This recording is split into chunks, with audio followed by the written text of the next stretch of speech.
Good evening, everybody. Welcome back to another exciting night of League of Legends here with GMA Gaming. This is going to be the Captain's Draft Tournament. I am Jeff, joined by the wise analysis of Tux. We're here for kind of a new, exciting format here for GMA Gaming. First tournament of this kind, just going to be one night only of matches. We'll see who comes out on top. Tux, how you doing tonight? Oh, I'm doing pretty good in the beginning. Let's see how I do towards the end of this massive gauntlet of games we're about to see. Yeah, it should be an interesting one. It's new for the players, it's new for GMA, it'll be new for us as well. So we're all gonna have some fun, learn some new things about ourselves, I believe. Starting things off tonight, we will have Team Prower against Team Lord of Admirals. Looking up and down at these rosters, who do you favor on paper in this first match? On paper, we really got to look at the strength of, in my opinion, it's got to be the strength of the jungler. So if we're looking at between, Lord Admirals, and you got Team Prowler, probably my favorite to be Lord of Admirals between the two. Yeah, Lord of Admirals. You called him Lord Animal, and he is an animal in the jungle sometimes, man. That guy can take over a game real quick and get the snowball rolling in a way that it never stops. So definitely that'll be important for Sladen and for Team Prowler to slow that down, keep it from rolling at all, perhaps. Anything else, any particular lane matchups or anything like that in this first game that pop up to you?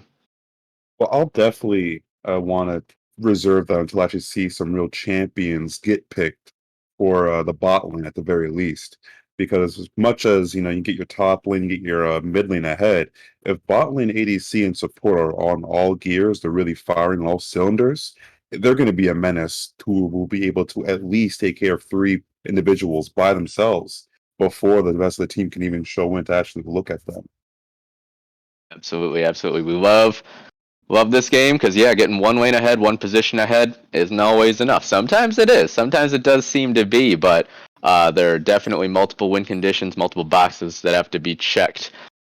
So as I mentioned, we will be starting off with Team Prowler against Team Lord of Admirals here. The winner of that game will eventually play Team Ravane. We've got 5 teams in this bracket total.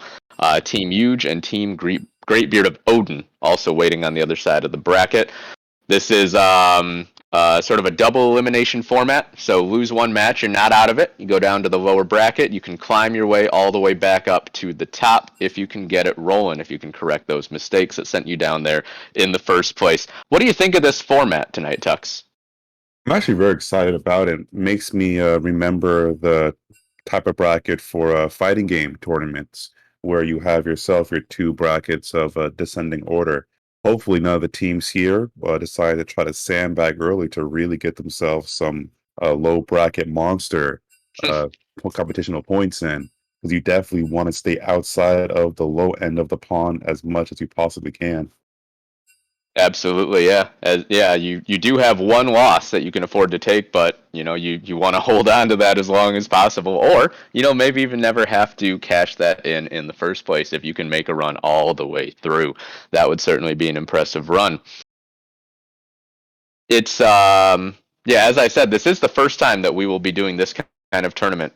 In case there's anyone out there who is not too familiar with GMA, checking it out for the first time, we've run a lot of other tournaments in the past, kinds of things that ran for multiple weeks, often months at a time, long seasons. This time, it's just going to be a sprint, so it'll be pretty cool to see how the players respond. We've got a lot of mainstays from the GMA gaming community in this match, even especially Got to Get Lucky, Prowler, Pointy, Brandana. These are guys that have been around as longer than I have been around, so I couldn't even tell you exactly how long. But it's going to be fun to see how this format affects people because a lot of these guys you might be used to, playing 2 games and then you can go back to just having fun in solo queue or ARAM or something. But it's going to be a long night now. Looks like we are getting ready to check out the champ select.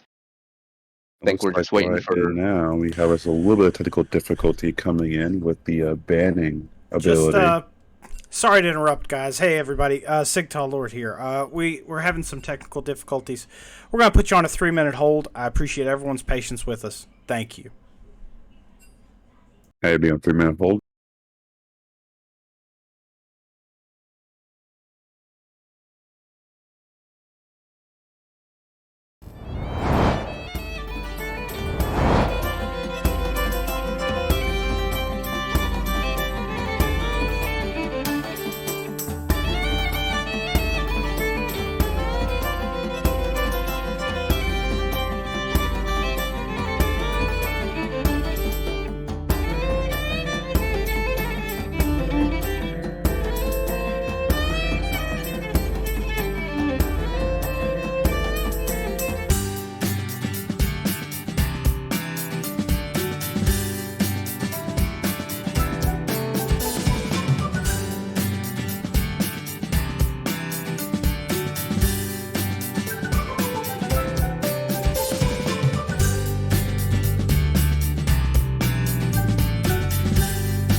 All right, folks. I believe that we are now back. Hopefully, at our technical difficulties resolved. Sorry about that.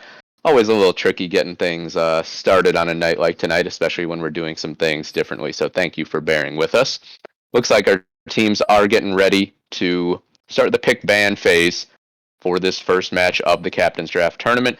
Anything in particular that you're expecting to see from either side? Well, we have a first ban Morgana, which I think is definitely a popular one to get rid of here in GMA. What about anything else, Tux? I actually, since I've been playing myself some Summoner's Rift in the ways of preparing for this, I'm quite surprised that there is no precedence on wanting to either ban or pick Xerath as a support, because that champion with the added runestone of First Strike, I believe it's called, is actually ridiculously busted. Yeah, that's also going to be another little wrinkle here for this Captain's Draft tournament is that we are in the preseason now. There's a lot of new things to figure out, and obviously there's plenty of people in this community who do a lot of research, a lot of experimenting, a lot of theory crafting, but you still don't maybe fully understand things as well as you would have understood the game about a month ago. So it'll be interesting to see how things like First Strike, which you just mentioned, come into play tonight. Yeah, because that's especially for looking at the champion picks so far. We have already banned Zyra, Jace, and Senna, who are prolific first strike abusers. And then after that, we have ourselves the Kench is back on, no longer benched. Very good to see. With Lilia, probably Lilia in the jungle if I have to make my guess here. Though I have seen Lilia played as a top lane flex pick before. Yeah, I do believe that Lilia is something that Lord of Admirals is very, very comfortable on, very happy to sort of prance around the map and collect some kills along the way. So Mundo picked up. That's another champion that I don't know if it was that recent at this point, but got a little bit of a tweak earlier this year. So seeing that one in action for one of the first times here in an official GMA event. And Vayne actually picked up on the side of Lord of Admiral's team. Well, I can't wait to see the quote unquote vein mechanics, as we like to say in the League community, showing up in full display. I wonder if he's going to be himself somewhat of a Gosu of our tournament draft here. Coming up next on the bands looks to be Callista and LeBlanc. Kind Yeah, of so awkward picks. I assume with Caitlyn having already been picked, they were worried about Yeah. Callista top. Just didn't want to have to deal with those kinds of shenanigans. Well, yeah, I suppose that is in fact a flex possibility with the Leona ban. My heart bleeds. Sad to see It's that one. unfortunate. Yep, the unfortunate Leona Ben as Leona and Senna, funny enough, are my go-to support picks outside of, I suppose, Nautilus. But without further ado, they do pick up the Lulu, which is a good synergy with Vayne. Rakan being picked up, so I'm assuming that mid lane is left to be picked. Probably an AD mid laner, since there is so much tank AP going around. Maybe Zed as a pickup? Oh, Cassiopeia. Okay. AD. Oh, possible. Not locked in just yet. He's just picking. Oh, never mind. It is locked in. So that will be a 4 AP team looking as Caitlyn to be their source of AD damage. Yeah, certainly, Caitlyn likes to stand in the back, just fire out that damage like crazy. So between Caitlyn and Cassiopeia, you've got a couple, really artillery type champions that'll just nuke out the damage if left alone. I am especially interested with this Vayne pick, though, that they picked it into Caitlyn, and that's sort of the classic. It's really tough to lane as Vayne against most matchups, to be honest, but especially against Caitlyn with that range disadvantage. Once you get to the mid game, if you can survive it, Vayne can pretty easily win a 1v1 situation against the Caitlyn if they're left in lane alone. So it'll be interesting to see if that forces the Rakan to stay in lane. Yeah, definitely Rakan being notably as a roaming support with the likes of Pyke. He will most likely be forced to hover more so on the bot side of thing versus a top end frame.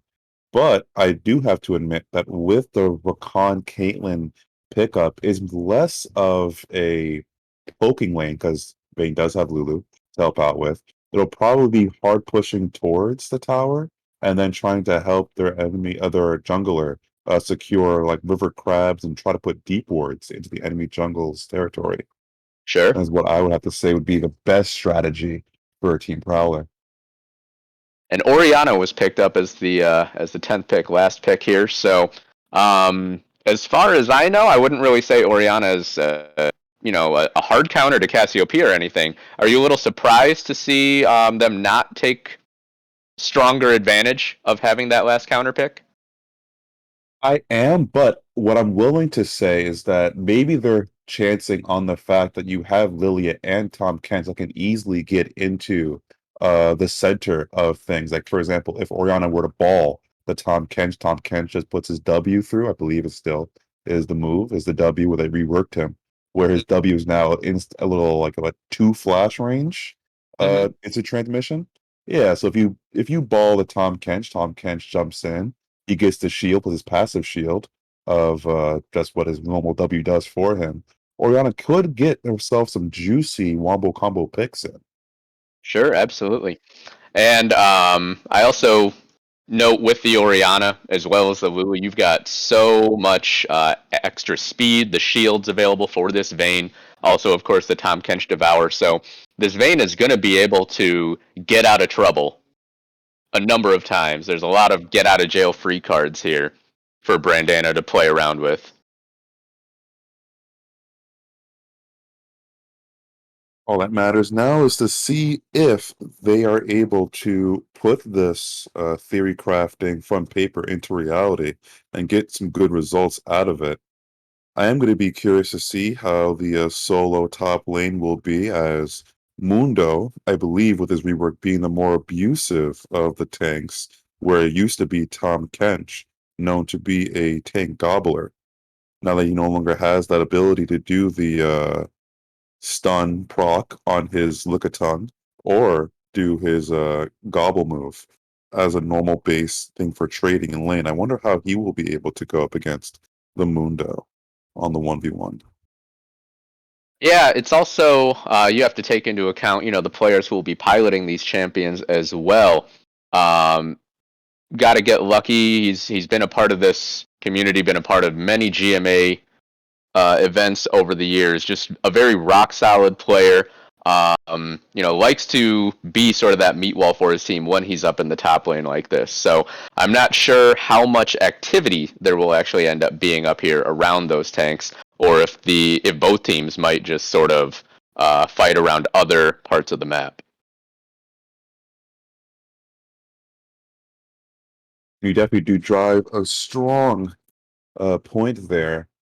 I'm just going to do a little checkup on this, and it does in fact seem at least between the two, from playstyle wise, I will be saying this matchup might just favor Gotta Get Lucky when it comes to familiarity, at least within the champion pool.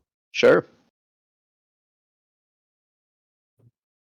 So we are in spectator delay right now, folks. So just waiting for Riot to allow us to watch this game that is about to pop off. Getting started here in the Captain's Draft Tournament. In case you're joining a little late, this is the new format here for GMA Gaming. We will end up having 9 matches here for you tonight. It's going to be a nice little marathon of League of Legends. Teams fighting it out, 5 of them overall in a double elimination bracket to see who ends up the last team standing. We had 5 captains who drafted players who were assigned, particular values based on assessments from previously, can't think of the word, just previous nights of games where we were able to observe players, how comfortable they were in various positions. Players were then able to sign up for positions, and our 5 captains then selected their rosters. Was there anything about any of these players in those assessment matches that stood out to you, particularly as it relates to this draft, Tux? For this draft in particular, I would have to say that I was quite surprised overall, just from all the players, on what they would actually prioritize as far as their champion picks. Normally in solo queue, you'd be more so used to seeing a lot of assassin mid laners and a lot of skirmisher top laners, but for the most part, outside of just some lanes not going as well as they should, for the most part, all of the lanes were really beefy, really tanky top lane face walls to, I suppose, really be the front line engage for their ADCs. So I can't wait to see how they'll be able to keep that balance going in these games to come, as well as to see how what's the what I'm looking for now. Now I'm stun locked. I think it's gonna be consistency is the word I'm looking for. Comes to laning phase as these games start to, wear on. Let's see how the mental of these players get tested. Absolutely. Yeah, really, really good points there. One thing that you always have to remember is that, a game like League of Legends is not decided on paper. You can counterpick, you can put together a brilliant comp, you can have a great plan, but it's all about execution in the end. So even if one comp looks better, even if one team looks stacked, doesn't matter until we see a Nexus explode. Looks like we will be able to get onto the Rift here for our first game shortly. And Into as the far loading as screen. and as far as skins are concerned, I